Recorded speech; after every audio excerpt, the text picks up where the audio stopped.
അമ്മക്കെന്തോ എന്റെ മോളെ നമുക്ക് എല്ലാം മറന്ന് ഒരു ഹാപ്പി ഫാമിലി ആയിട്ട് ജീവിച്ചൂടെ? ഞാൻ ചിലപ്പോ കിച്ചൺ സിങ്കിന് തുപ്പിന് വരും. ഞാനും ഇവിടെ ഇത്രയും വാഷിംഗ് ബേസിനായിട്ട് നിങ്ങൾക്ക് അവിടെ തന്നെ തുപ്പണോ അല്ലേ? ആ തുപ്പണം. എന്നാ തുപ്പ്. പിന്നെ നിങ്ങളുടെ അമ്മയോട് പറയണം ഞാൻ വെറുതെ ഇരിക്കുന്ന സമയത്ത് എന്തിയാ എന്താലോചിച്ചിരിക്കുക എന്ന് പറഞ്ഞോണ്ട് എന്നെ ഇറിറ്റേറ്റ് ചെയ്യരുതെന്ന്. അതൊക്കെ ഞാൻ പറഞ്ഞിട്ടുണ്ട്. എന്നാ കൊള്ളാം. ചിക്കുന് കുറച്ച് മലയാളം പഠിപ്പിച്ചതിനല്ലേ അവള് വീട്ടിൽ നിന്ന് ഇറങ്ങിപ്പോയത്. ഇങ്ങനെയുണ്ടാ പെണ്ണുങ്ങള്? ഡാർലിംഗ് ഇതുപോലെ എത്ര തവണ എന്റെ വീട്ടിൽ നിന്ന് ഇറങ്ങിപ്പോയത്.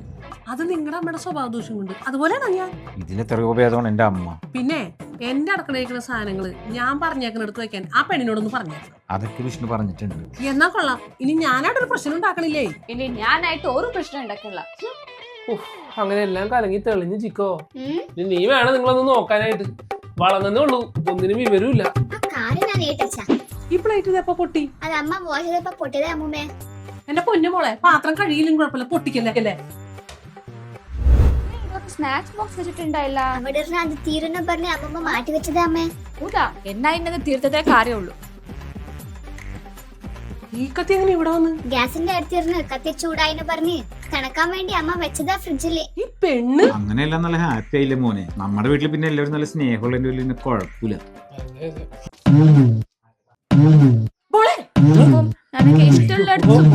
നിന്റെ കന്നഡ സ്വഭാവം എന്റെ അടുത്ത് കാണിച്ചിട്ടുണ്ടല്ലോ. സ്നേഹത്തിന് കൂടിയാലേ ഉള്ളൂ.